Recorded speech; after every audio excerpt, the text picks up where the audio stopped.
Setelah di sepanjang musim lalu, Ole Romani menjalani musim yang tak menyenangkan saat cedera yang menghantuinya, membuat ia gagal tampil impresif dengan hanya mencetak 1 gol.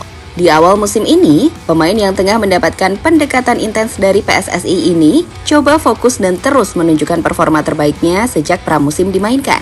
Hasilnya, minggu lalu 1 gol dan 1 assist berhasil Ole ciptakan untuk timnya FC Utrecht dalam kemenangan 4-2 atas USV Ellingweg. Tentu ini adalah awal yang bagus baginya. Selain kabar bagus dari para penggemar timnas, Ole siap membuktikan kualitasnya di musim keduanya bersama FC Utrecht. Dan jika ia tampil bagus dengan proses perpindahan warga negaranya berjalan mulus, Ole akan bermain bersama skuad Indonesia dengan kondisi on fire.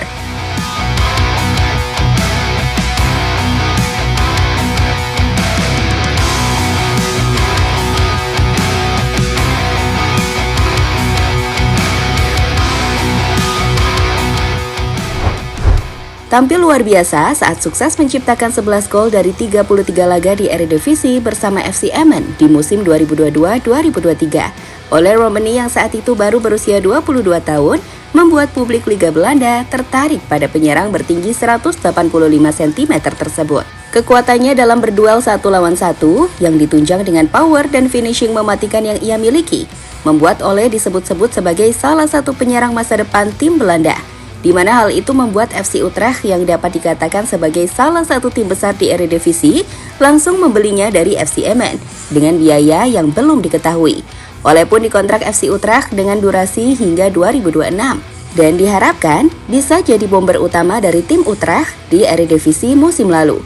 Hal yang sayangnya tak berjalan dengan sempurna ketika Ole justru lebih banyak berkutat dengan cedera.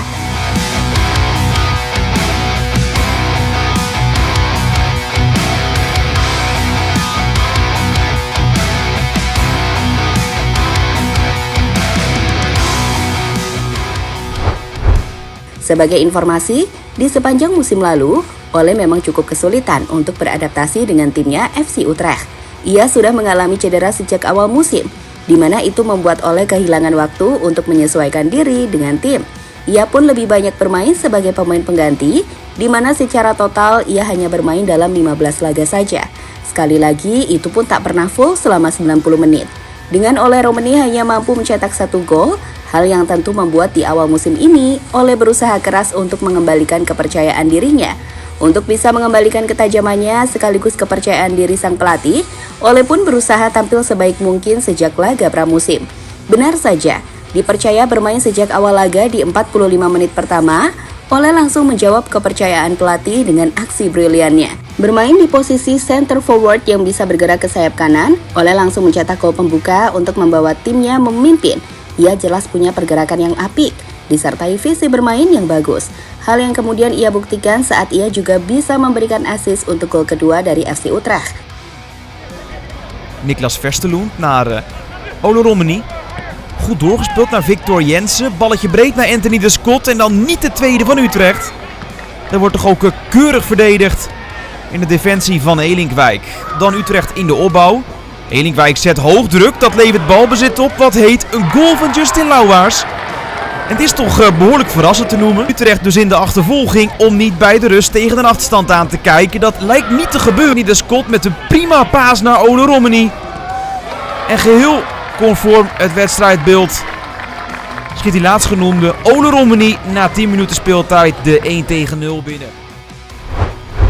Jika Ole Romani dapat mempertahankan performanya dengan terus menjadi andalan timnya untuk mencetak gol sejak pramusim hingga musim reguler nanti dimulai, jelas Ole akan jadi salah satu bomber mematikan. Apa yang dilakukan Ole di FC Emmen adalah gambaran betapa besar potensi dari Ole Romani. Dan itu kenapa PSSI benar-benar ingin segera menarik Ole untuk bergabung ke timnas Indonesia. Seperti kita tahu, sektor lini serang adalah salah satu sektor yang paling mendapatkan sorotan dalam beberapa laga terakhir. Kita mungkin punya Ragnar dan Rafael Strijk, tapi kalau boleh jujur, keduanya bukanlah tipe penyerang yang memiliki peran untuk menciptakan gol. Ragnar dan Rafa adalah perusak permainan dari sisi sayap. Bagaimana dengan Sananta? Ia jelas punya potensi sebagai central forward. Tapi untuk bertarung menghadapi pemain sekelas timnas Jepang dengan Tomiyasu hingga Itakura di area pertahanan lawan, Ole kami pikir masih jadi opsi terbaik untuk timnas saat ini.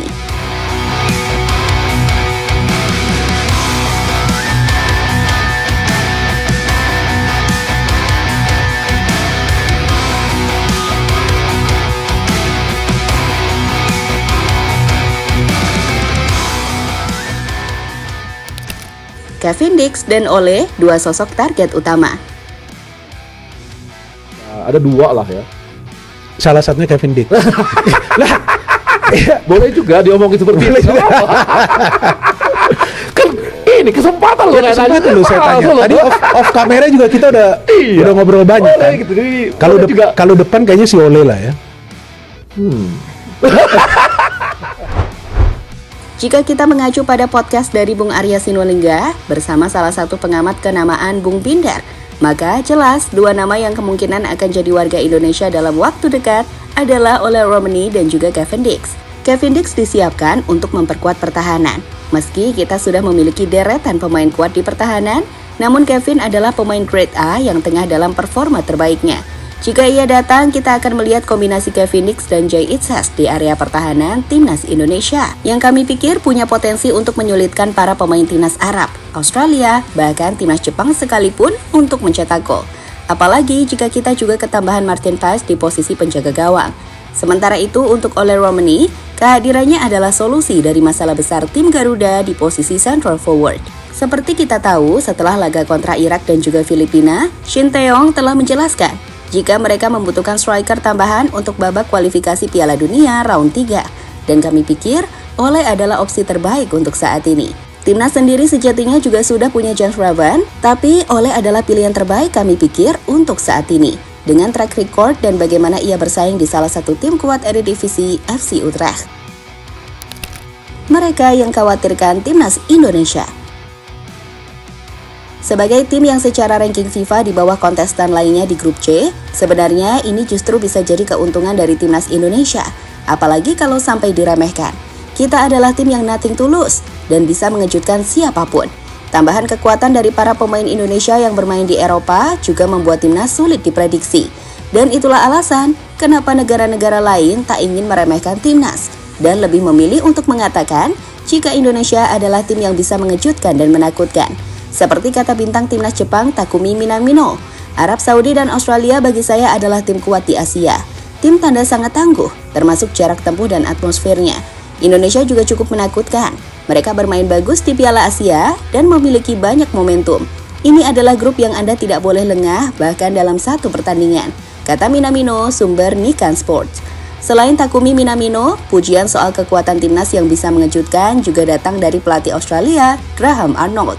Ia menilai, meski di laga terakhir kontra Indonesia mereka mampu menang di babak 16 besar Piala Asia, namun ia menyebut jika timnas Indonesia telah berkembang dengan pesat. Indonesia telah berkembang ke level tinggi dalam beberapa tahun terakhir. Kami pernah bertemu mereka di Piala Asia dan kami mewaspadai mereka sebagai sebuah tim. Tetapi yang penting adalah kami fokus pada diri kami sendiri dan ada baiknya sekarang pengundian telah selesai. Dan kami tahu persis apa yang ada di depan kami dan kami bergerak maju, ujar Graham Arnold, sumber AFC.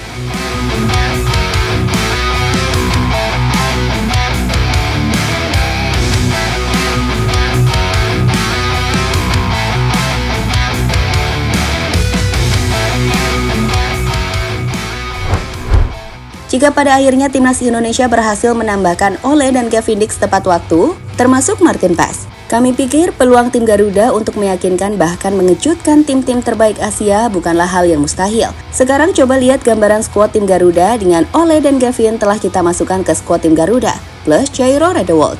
Dengan formasi 4-3-3, di posisi kiper kita bisa percayakan pada Martin Paes. Dengan dua central defender diisi oleh Jay Itzhak dan juga Kevin Dix. Sementara untuk fullback kiri kita pasang Kelvin Verdong. Dan fullback kanan kita pasang Sandy Walsh. Untuk tengah, 3 gelandang bisa diisi oleh Jairo, Tom Hai, dan juga Nathan Chua-on. Sementara untuk posisi penyerang, kita bisa pakai Ragnar di kiri, Ole di tengah, dan Rafael Strijk di kanan. Sebuah formasi yang kami pikir punya kans untuk berduel menghadapi Australia hingga Arab sekalipun. Ya, sekali lagi kita sekarang berdoa dan berharap semua proses berjalan lancar. Ole bisa gabung, kemudian Kevin Dix dan tentu Martin Paes yang masih dalam proses sidang CAS.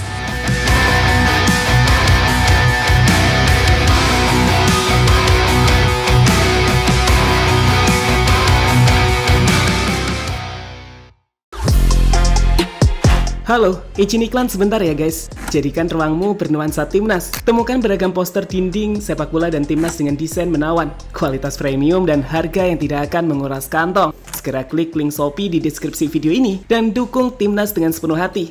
Mulai dari dinding rumahmu.